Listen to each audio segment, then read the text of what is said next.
Iki apa e? Iki telale. Wah, iya. Telale iki nek yahne iki ngene iki. Ora mendelik ngene iki ngono. Wong edan ora. Kowe lah iso notok telalene. Waduh. Kenapa Bagong Disemprot nganggo banyu e. Gajas ngajak apa? Iki ya sing nantang aku sore mau. Wis kok wis rampung ya. Wis. Sikat sisan kowe. Wadak kowe ora.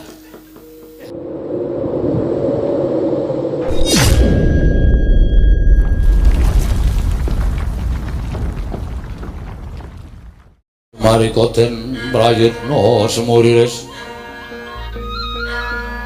Semuriris eko balik.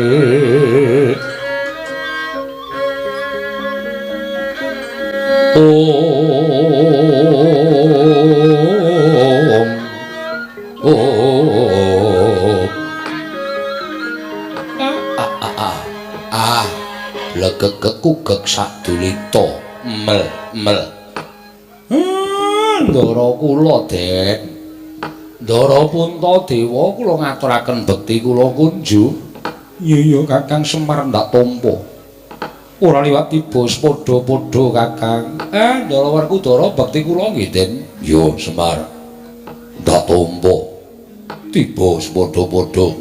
Ndara Janaka bekti kula. Iya Kakang Semar ndak tampa. Ndara Gatotkaca bekti kula nggih Gus. Iya, Siwa Semar ndak tampa. Senet ngaturna bekti kelawan bendaramu ingkang padha rawuh ana ing Karang Kadempel. Sinuwun kula ngaturaken sembah pangabekti kula kunjuk sinuwun. Iya Bambang Senet ndak tampa. Pangestu tampanana cah bagus kula pun dinggo jimat paripih dayana ing kasantosan.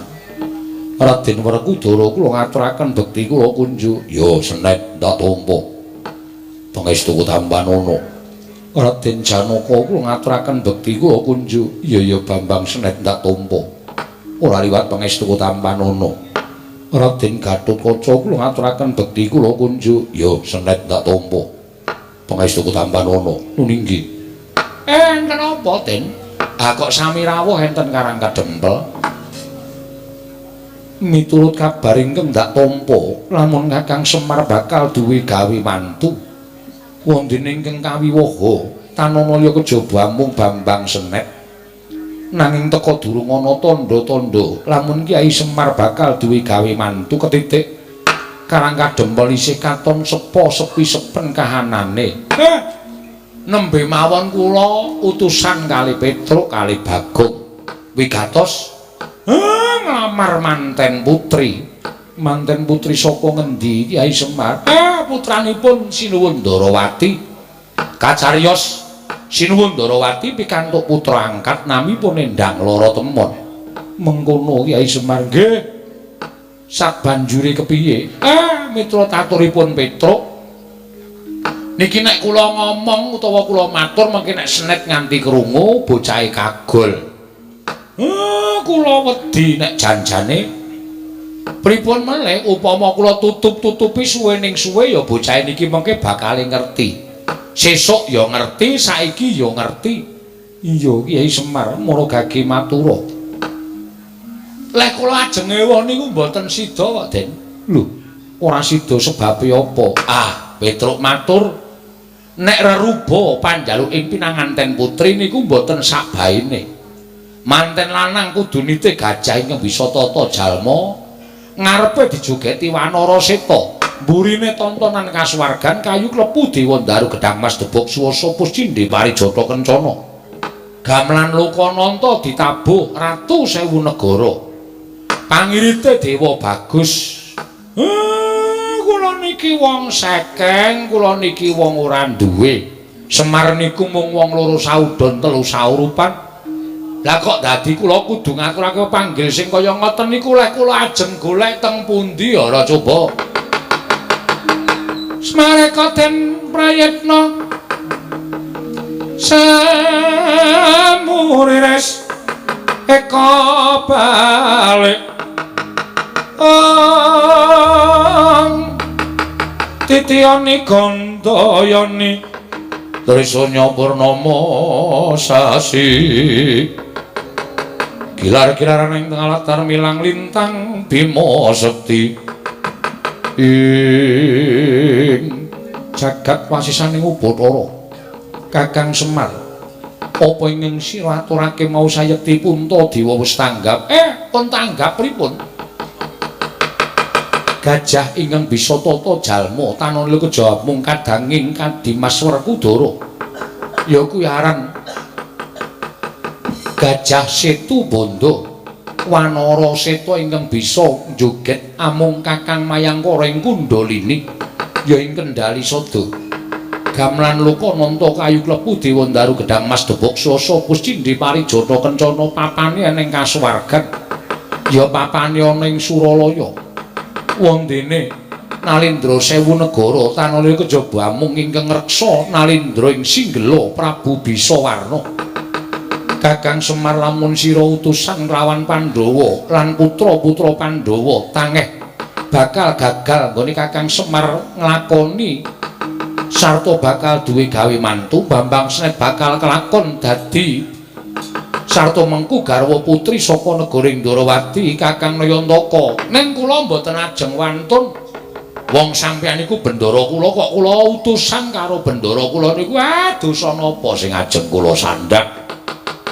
kula mboten ajeng wantun utusan kali ndara-ndara kula Kakang Semar aku ingkang bakal munggah ning kayangan matur Sang Hyang Manikmaya nyuwun ngampil tontonan kasuwargan sarta ning gamelan Lokananta yen to nganti ora kasembadan aja nganti Kakang Semar nderekke lakune Janaka wah matur nuwun Den matur nuwun aku sing bakal lumarap ning negara ing Singgelapura bakal nyuwun ngampil Nalindra Sewu Negara marang Sang Prabu Bisawarna matur nuwun Siwa Semar aku ingkang bakal budal sowan Kanjeng Wahanoman ing Kendali Sada bakal nyuwun ngampil panjenengane sarta kadange tunggal bayu ya kuwi Siwa Setu Banda kanthi cara mengkono bakal rampung pakaryaning Kyai Nayantaka Kakang Semar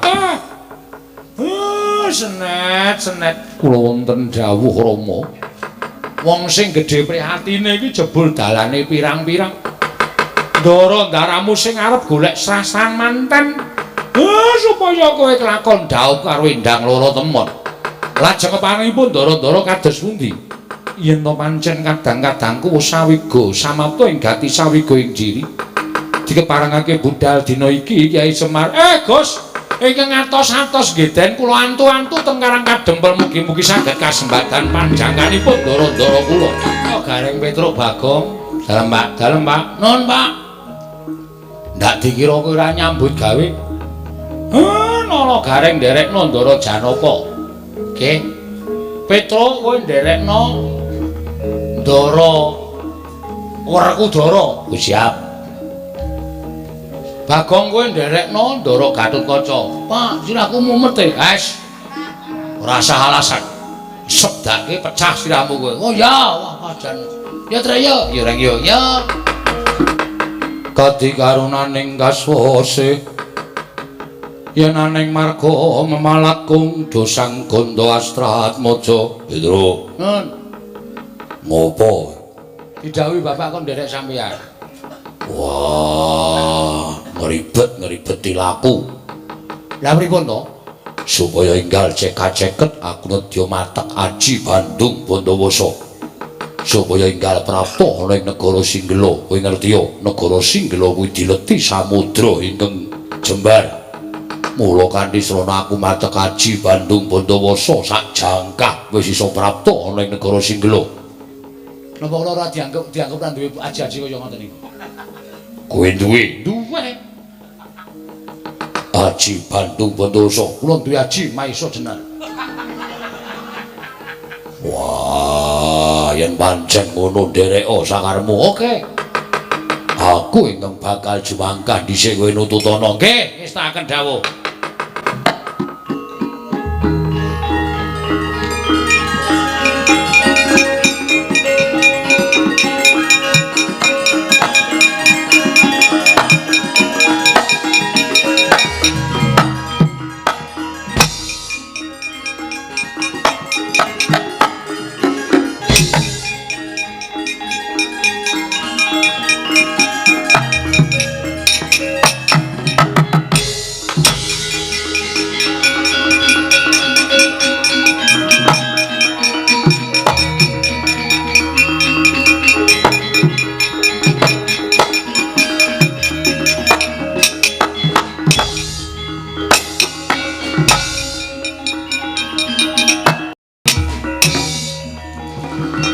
Tinon lir kekonang sureng sorote tan padang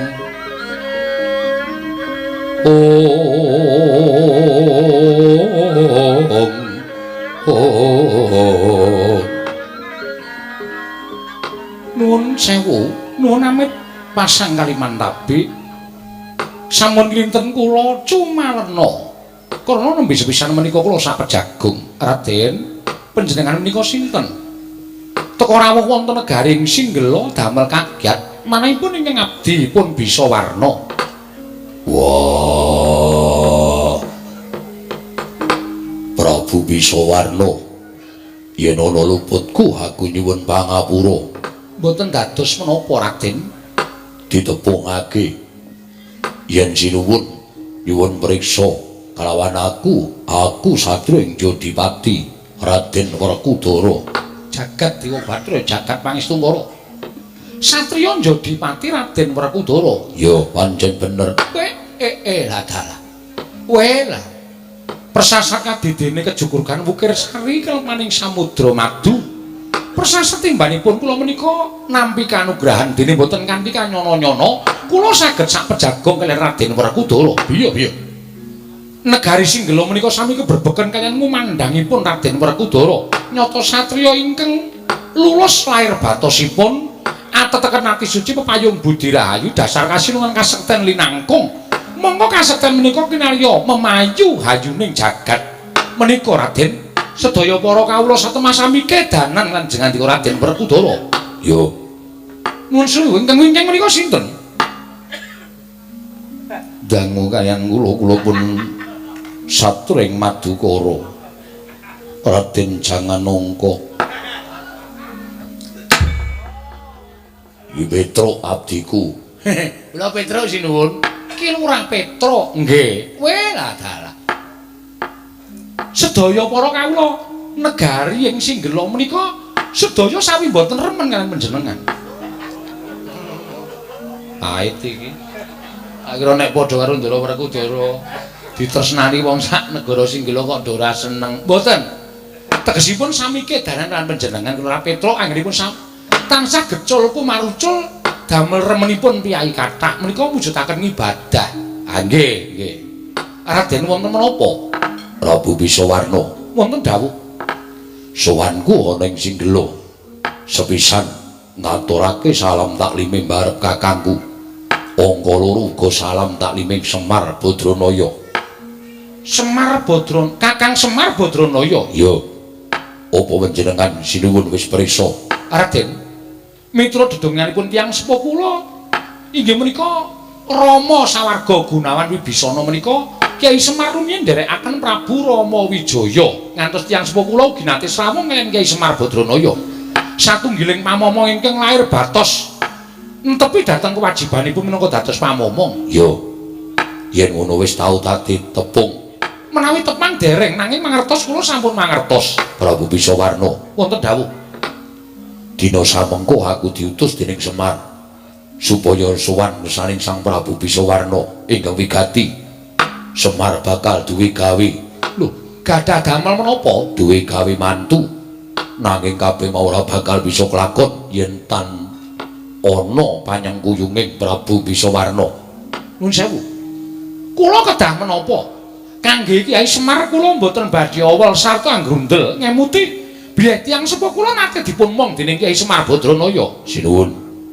Manten wedok njaluk supaya manten lanang iso ngaturake Ratu Sewu Negara.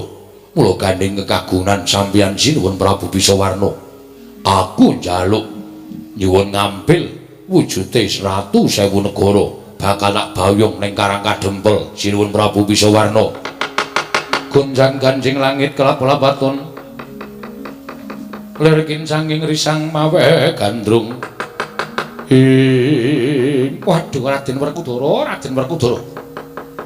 Bombong tanpa pepindhan dene namung sak kula kemawon saged sak biyantu dhateng Kyai Semar Badranaya. Raden, kula mboten badhe awel. Panjenengan Raden klaturi kondur wonten ing Karang Kadempel. Kula piyambak mangking badhe ngirit Ratu Sewu Negara.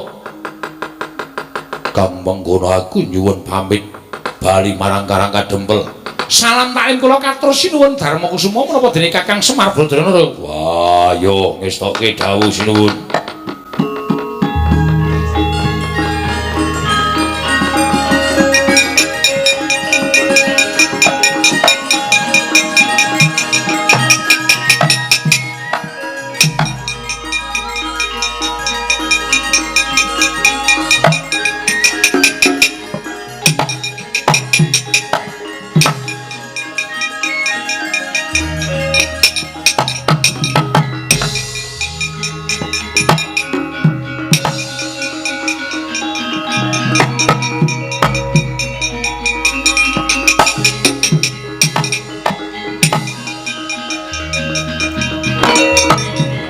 Wonten dawuh sinuwun. Paduka nimbali dhateng ngabdi para Nalindra Sewu Negari. Nggih, kula wonten dawuh. Prabu Surasekti, Prabu Sonya Sekti. Nggih, wonten dawuh. Dina samengko ketapna para Wadyabala Ratu Sewu Negara nderek marang tindak ingsun. Waduh, badhe tindak dhateng pundi? Menyang Karang Kadempel. Mastuti dawuh Kyai Semar Badranaya. Tak jaluk aja ngantos siji wae Nalindra ingkang cicir sarta kurang yen to nganti prapta ning Karang Kadempel. Lho niki. Lajeng pangatipun Paduka Gusti kula ora ketang sambanga Bathara Lintang dadi pengantu-antune Kyai Semar Badranaya. Ayo budal dina iki sewawi kula dherekaken sinuwun.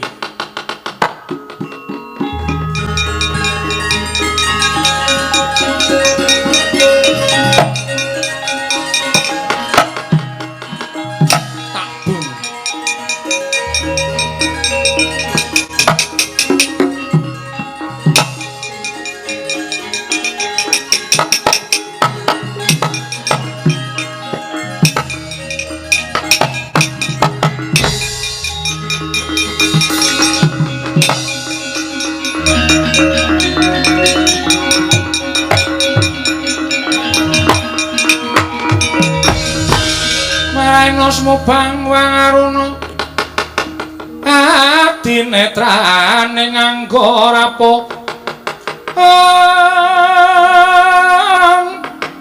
kini tungane engkong lir wuwu sing pine panca bebetoke ngayam ana mrak manguh ing pagakan ora kaya madeg ana ing kayuwangan jonggring salaka.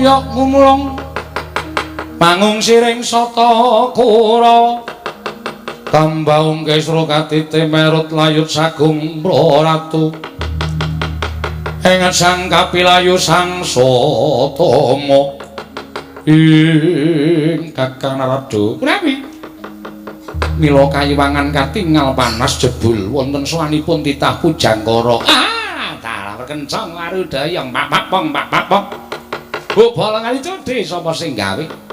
Arjuna Sawandi. Inggih Kakang. Tumunten ngatimbalan menawi gatosipun. Janaka sowan tanpa ulun timbali ana wigati apa? Sewu-sewu kalepatanipun ingkang abdi tadah wadana pukulun. Sumengko anggen kula ngabiyantura ngersa paduka Iwang Adi pukulun sejatosipun namung kepengin ngunjuk atur ngersa paduka wis ulun nilani gagi matura. Wale-wale menapa mundi dawuh timbalanipun Kyai Semar Badranaya bilih dinten sakmangke kula kadhawuhan munjuk atur ngersa paduka Iwang Adi pukulun keparenga sakmangke Kakang Semar badhe nyuwun ngampil tontonan kasuwargan kayu klepu Dewa Ndaru Gedang Mas Debuk Swasa Pupus Cindhe Parijata Kencana Boten kantun gamelan Lukananta kedah prapta wonten ing Karang Kadempel dinten menika ugi. Mila kelan ana dinten sak mangke pukulun menawi kedah mawi lintu pejah gesangipun Janaka kula aturaken kanthi ikhlas. Waton paduka pukulun kepareng maring ngampil menapa ing sampun kula aturaken menika wangadi pukulun.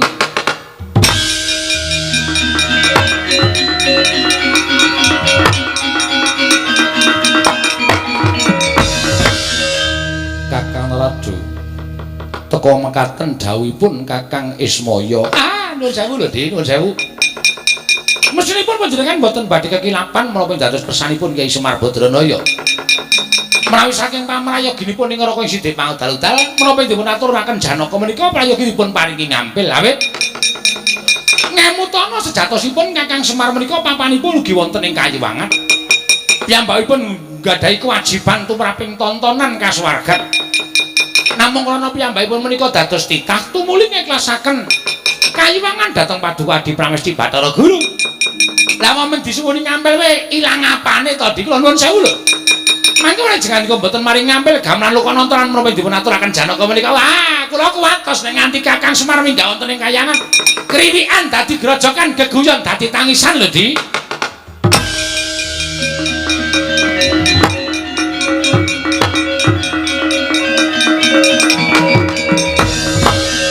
Arjuna ulun maring adel.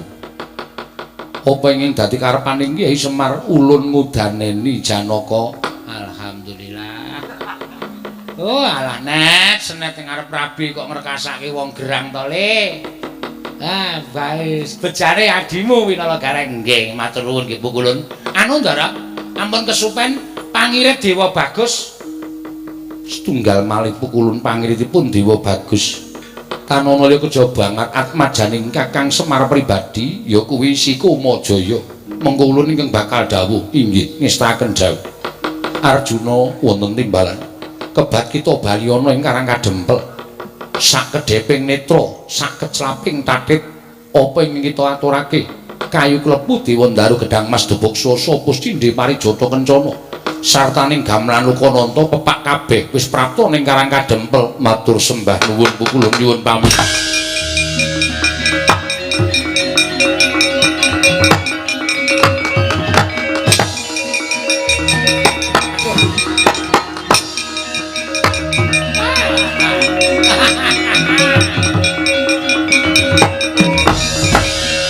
Kakang Rata, punapi? Malah kula piyambak ingkang ditedak dhateng Karang Kadempel. Syukur di menawi gadah pemanggi kados mekaten. Jenenganipun Kyai Semar menika menawi gadah damel menika ugi sanes tiyang liyan kebrayan menika tasih kulit daging dika piyambak. Inggih Kakang. Kula ingkang badhe ngirit dhateng gamelan Lukananta kayu klepu Dewa Ndaru Gedang Mas Debuksa sapa Cindhe Parijata Kencana. Kakang Rada dawuh kaliyan pun Kumajaya kinen tedhak wonten ing Karang Kadempel. Tiyang sepuhipun gadah damel. Inggih, monggo Di kula dherekaken Di.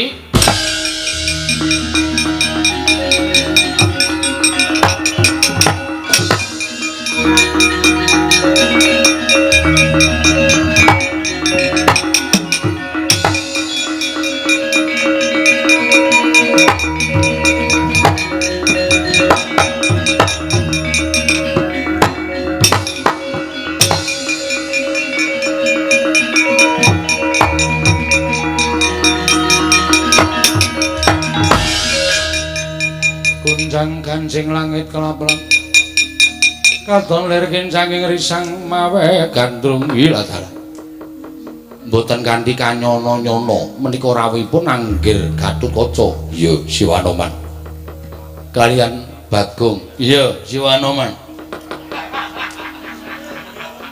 Siwanoman dengkulmu mlocot iki Lurah Bagong.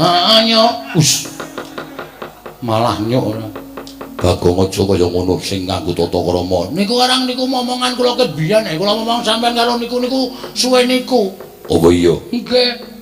Jaman Rama Wijaya mbiyen kula ya ngentutke niku. Saniki niku ya isih urip.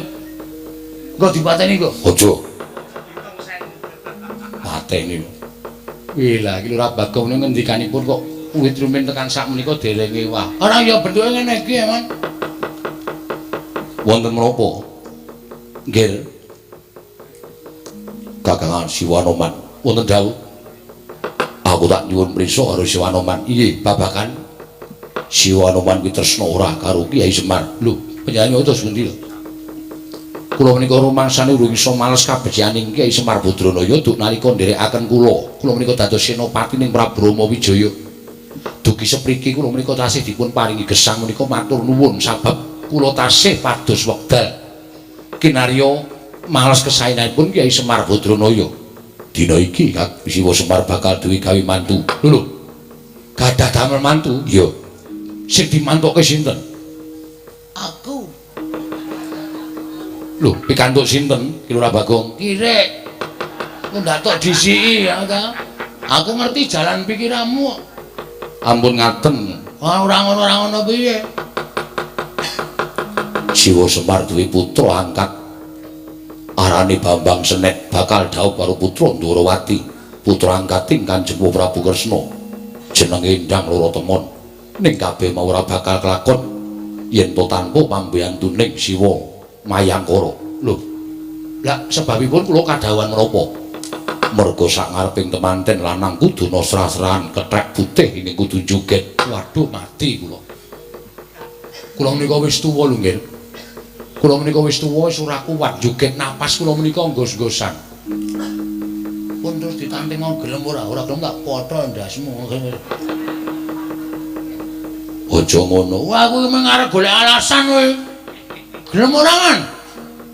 Ki Lurah Bagong kula menika sampun sepuh. Wis ngerti nek kowe iku tak tuwa mung joget dhisik tak ndek ngono sama.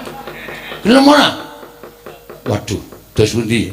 Yen Siwanoman ora kersa tegese Siwanoman ora tresna karo Kyai Semar. Walah dalah menika awratipun wonten mriki menika. Nyatanipun kula tresna, yen tresna kudune tekan Karang Kadempel. Inggih. Kula manut siji meneh. Lho menapa malih? Siwanoman kuwi duwe sedulur. Sedulure Kanjeng Rama Tunggal Bayu, Siwa Setubanda. Iso apa ora Sewu Siwa Setubanda diaturi rawuh ning Kendari Sada. Lho, menawi-mawi aji pameling namung sakedheping mitra nggih.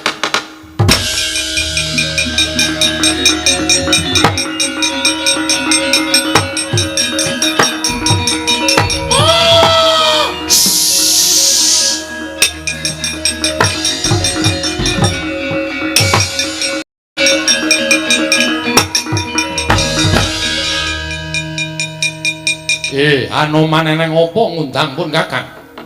Saka ing wana Tik Brasara. Kakang Setubanda ya piye? Nampa ature anggere Gatotkaca, Kakang Setubanda dina iki duwe gawe. Lho, aku entuk gawean apa? Ditumpaki manten lanang saka Karang Kadempel. Weh, ya.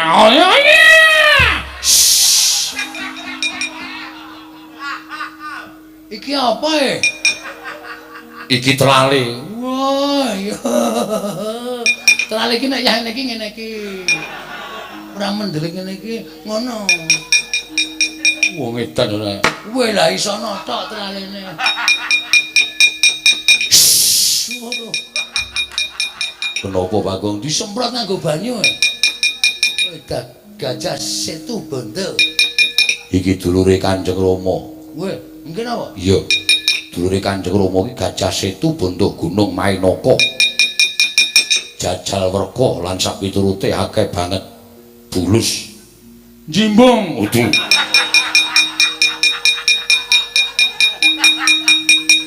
Ngawur wae. Piye Kakang? Waduh lah kepiye?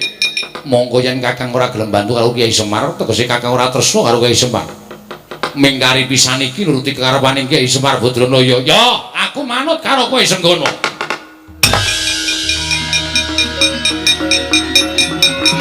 Monggo nggih.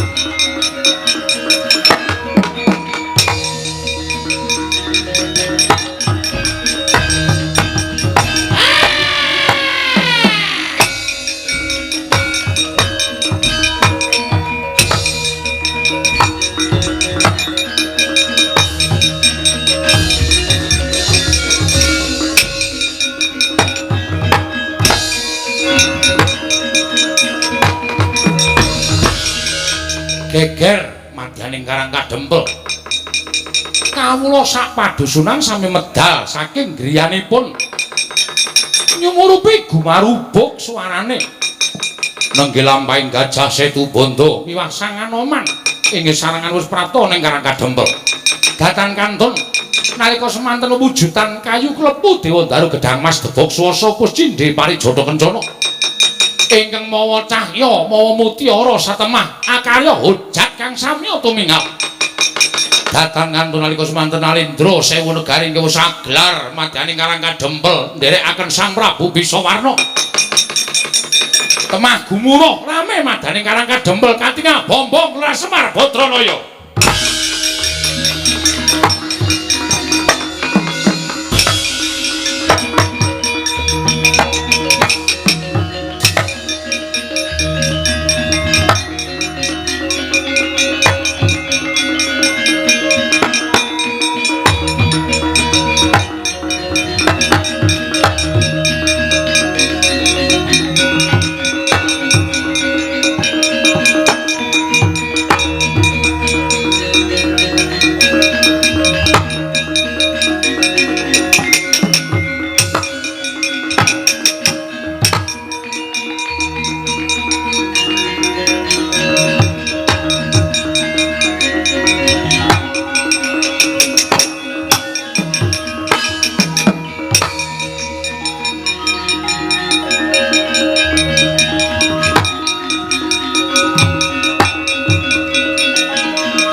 Yata larta saking kutha Sang Kurakula yen namutusa Sang Sri Kakang Semar kula ingkang sowan Kakang Ismaya Manikmaya matur nuwun ya dene sak gedhagan iki kowe iso njunjung derajate wong tuwa inggih menjang menapa malih kula saged biyantu dhateng Kakang Ismaya iya tur dasaripun Kakang Ismaya menika sampun ikhlas lenggah wonten ing jagat kula ingkang mapan wonten ing Kayuwangen kayu klepu Dewandaru Gedhang Mas Debok Swasa Puscindhe Parijata Kencana gamelan Lokananta menika Kakang Ismaya ugi nggadahi kewajiban handarbeni syukur Rama Pukulun kula ingkang sowan Kamajaya kowe engko kuwi dadi pangirite manten adimu Si Bambang Senet Kyai Semar kula ingkang sowan Yayi. Munyuk putih. Anoman syukur. Syukur. Kowe wis gelem dadi tukang joget.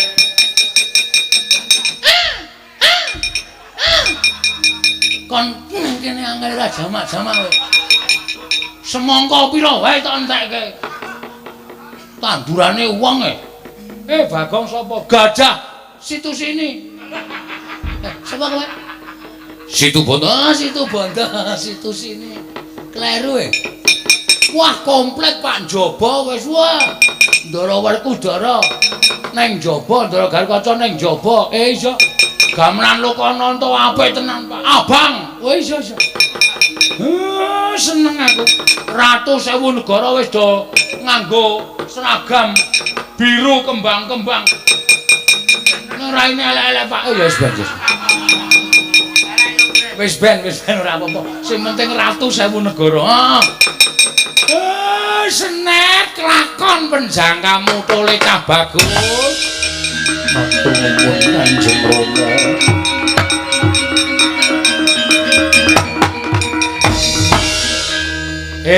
Ora sandadak perlu piye-piye. Gajah Setubanda kae tumpak ana Anoman kon joget ning ngarepe. Mengko ben dirit karo Kamajaya. Gamelan Lokananta kayu klepu Dewandaru kabeh wis cemawis. Ayo le budal ning Ndarawati. Monggo Rama kula dherekaken.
suwe barisane kok ora aturan ya. Anoman le bijik-bijik kok sak minake dhewe.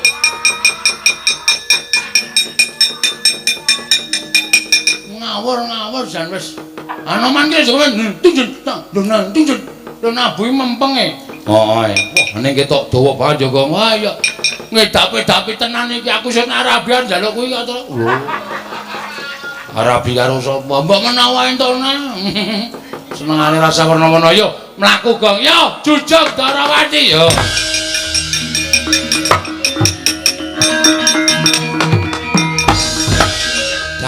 Dampyak lampahing pinanganten kakung saking Karang Kadempeng.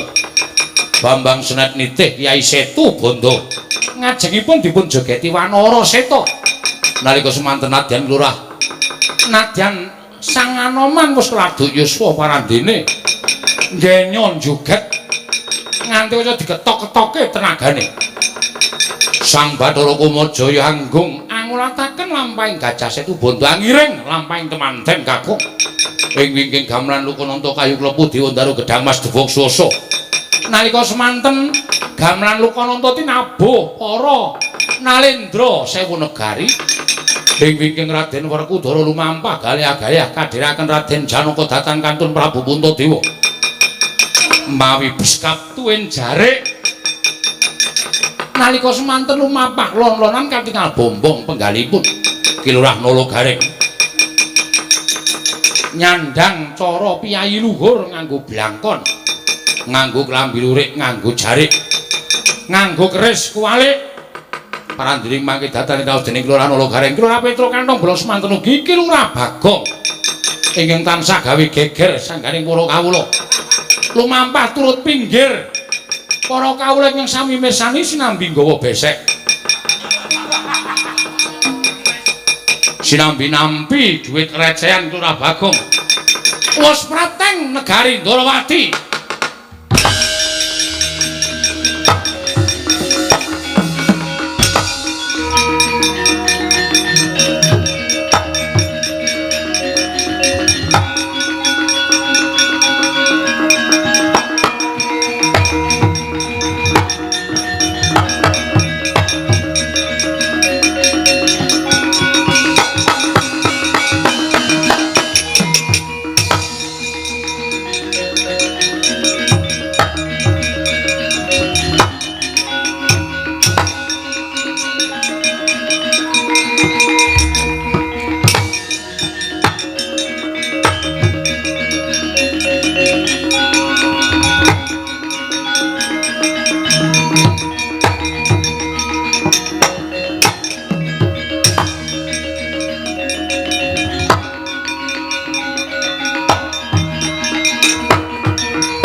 Ganjing langit kelap-lapaton lirgin sanging risang mawe gandrung Kakang Semar nggih iki anakmu piye nggih niki Bambang Senet kuwi lha tobat lah kok ora mantra-mantra anake Kyai Semar baguse ora mantra-mantra meh wae jampi sigar karo adiku lanang Janaka kula niku ya nganti ora dipercaya karo tangga teparo anake Semar kok baguse kaya ngene ning iwa semono niki dadi anak kula angkat iya Kakang nggih teng Jawi srasan pun komplit anak kula wis numpak gajah ing Wisatata Jalma sapa Gajah Setu Bondo dulure Bayu Ndara Werkudara ngarepe manten kudu dijogeti Wanara Seta niku Anoman kayu klepu Dewandaru Gedhang Mas Debok Swasa Pusti Depari Jata Kencana gamelan Lukananta sing nglarapke adiku dhewe Manikmaya Ratu Sewu Negara saking negaring Singgela abdining Prabu Bisawarna Prabu Bisawarna piyambak sing nglarapke pun komplit lah dalah lara temon bejamu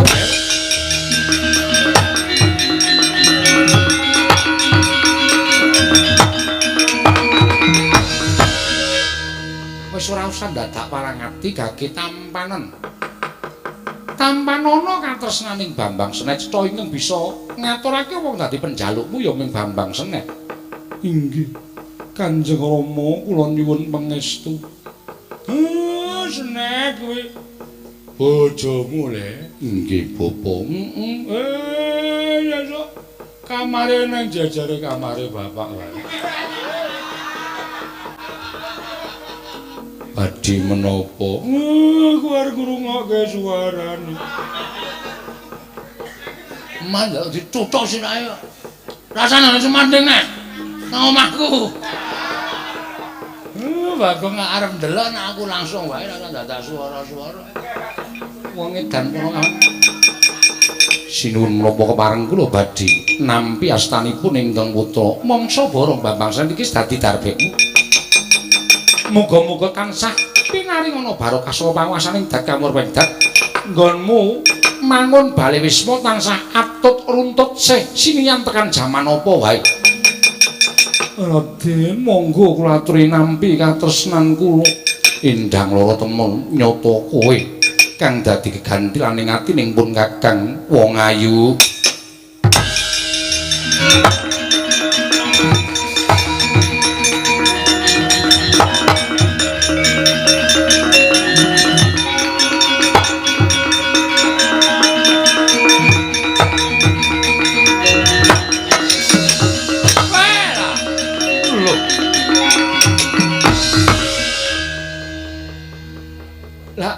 Abimanyu to kasinggihan wa oh la edan wong tuwa-tuwa do dapusi karo bocah wingi sore wong wis dirabekke kok dadak aneh-aneh dadi Bambang Sreng karo Endang Loro Temon namung nderekaken kersanipun inggih menika Raden Abimanyu Rama kula namung nderekaken kersanipun inggih menika pun Siti Sendari wis rasa dadak do cucu-cucuan Janaka ki lho kelakone kaya ngene iki piye ngedan Abimanyu dadak mbingung wong tuwa nganti bapakmu tekan kayangan barang.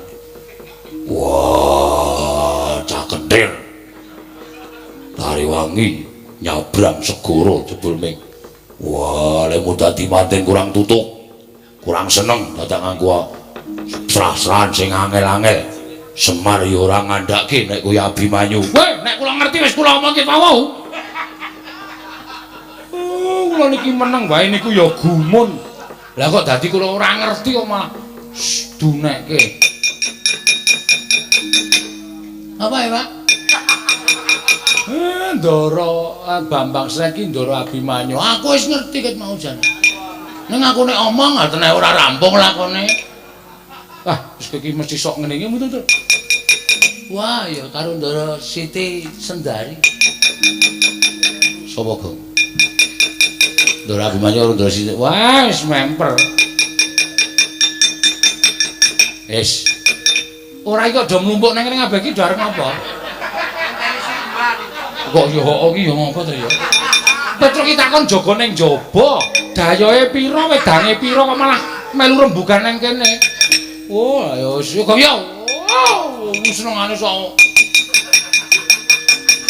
Iki sinuwun sapa ki sinuwun Kumbina iki diparing. Iki sinuwun sapa? Raden Ndara Sencaki kek wedan. Heeh. Udawa iki wedan. Putih wae iki. Kok putih Nyumbange men 50 ta iki. Ketok soalnya apa Udawa? Iya, ada. Sapa kek, Gong? Bengok-bengok kek. Endi? Kae. Wah lah, nek ora tak aturke sinuwun, Darawati ora rampung-rampung lelakone.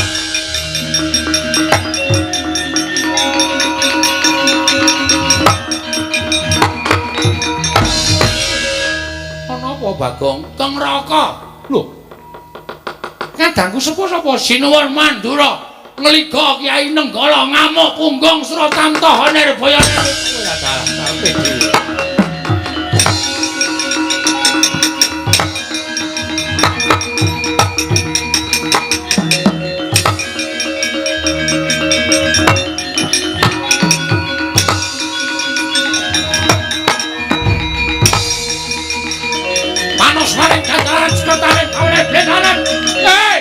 Kresna, kowe ngapusi karo Baladewa. Buku karepe dhewe gawe suksang bawana balik kula ati balas. Balatara.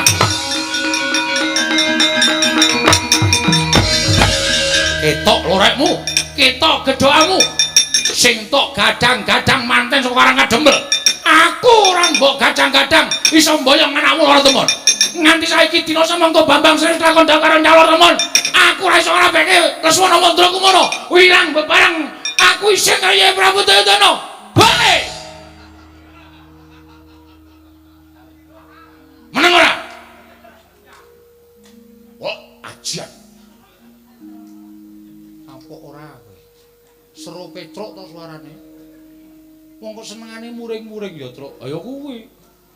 Wis sak penake dhewe lah. Lungguh. Lungguh. Lungguh. Iya, iya, iya. Akhirnya digedak Petruk kowe gila. Pelekke ora. Mangsane. Panggri bengok-bengok omong kula. Iya, Petruk, nggih. Sareh to. Sareh piye? Muni lho ki mau. Ora usah seru-seru. Kok Prabu lha tulis sareh. Iya, sareh piye? Menika mboten pedamelan kula. Lho nek ora pedamelan kula ora gawe sapa takon. Nek udu gaweanmu gaweane sapa? Nyatane Semar derajate ngacepule iso ngaturake stra-stran sing angel kaya ngono. Aku ratu ora iso ngaturake. Lho menika mboten mboten perkais sanèsipun ratu karo kawula cilik, mboten. Ning menika perkais pambudidaya. Cetha yen Semar nggone golek mau dibantu karo para Pandhawa. Lho, mesti ki mawon Semar menika adiring Pandhawa. Lah iki aku ora trima, nek mboten trima ajeng napa? Lho, aku ngamuk ning Darawati, mangsaipun kula. Pun monggo. Ngamuke cara piye tak ladeni? Wis ngono wae ora iso jak rembugan apik-apik. Kula niku yo anggepe sepronasune dianggep ora wani gelut wae. Wani wae. Narayana iki mantan begal. Pelekke. Kok. Yo, nek sing ngene iki malang kerik ngene iki. Yo. Ayo. Ayo nek nyatareng ngobrak-abrik Ndarawati nek arep kaya cah cilik dindakke ora kena ngajak apa? Iki ya sing nantang aku sore mau. Wis kok wis rampung ya. Wis. Sikat sisan kowe. Wadak kowe ora. Ayo kancaku akeh sing do sengit karo sampean. Wong kok senengane ngegungkile galak, ngegungkile sak kepenake dhewe. Panjenengan pirsa mboten? Apa? Bambang Sren menika sinten? Lara temon menika sapa? Lho, lha sapa? Bambang Sren menika Abimanyu, lara temon menika Siti Sendari. Wah, kok ora omong mau kowe ajan. Waduh, anakku.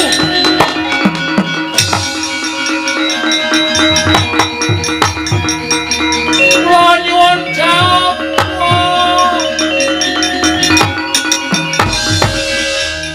Kula nyuwun jawab kalenjang lara temon. Ento ora ento tak jaluk. Wis dadi bojone Bambang Senet ben ra urusan. Tetep tak jaluk. Aku ora ento prawane rondo ya arep. Gong. Kepruken sirahe kok.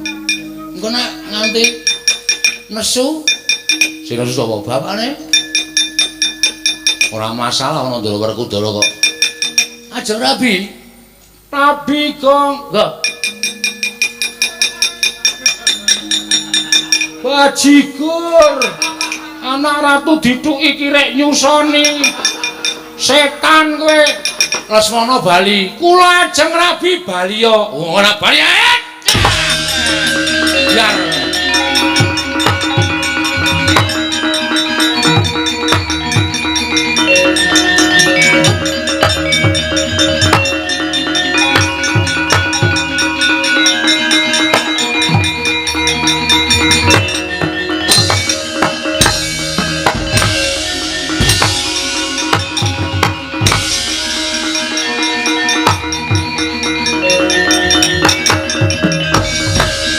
madangi jagat mongo-mongo sapucak ing wukir marebak bang sumirat kena soroting surya megalang gunung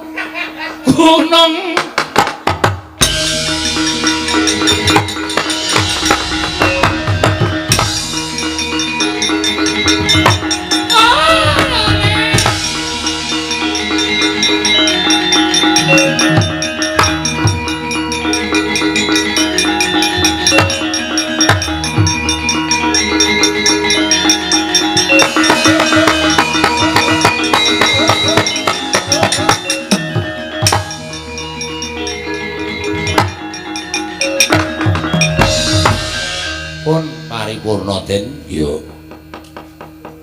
Anak kula wis babar Ndara Abimanyu, putranipun Ndara Kresna wis badar. Ndara Siti Sendari. Mugi-mugi anggenipun sami mbangun Bali Wisma, sami mangun bebrayan atut runtut sesinian. Ngantos muka jaman menapa kemawon pinaringana momongan tutup momong putra wayang. Ya. Purnaning gati sura sudrajaning kang rat soh brasta tekapi kula Darmastuti rahayu sami makarya rahayu sami pinanggih Ndara. Ya Semar.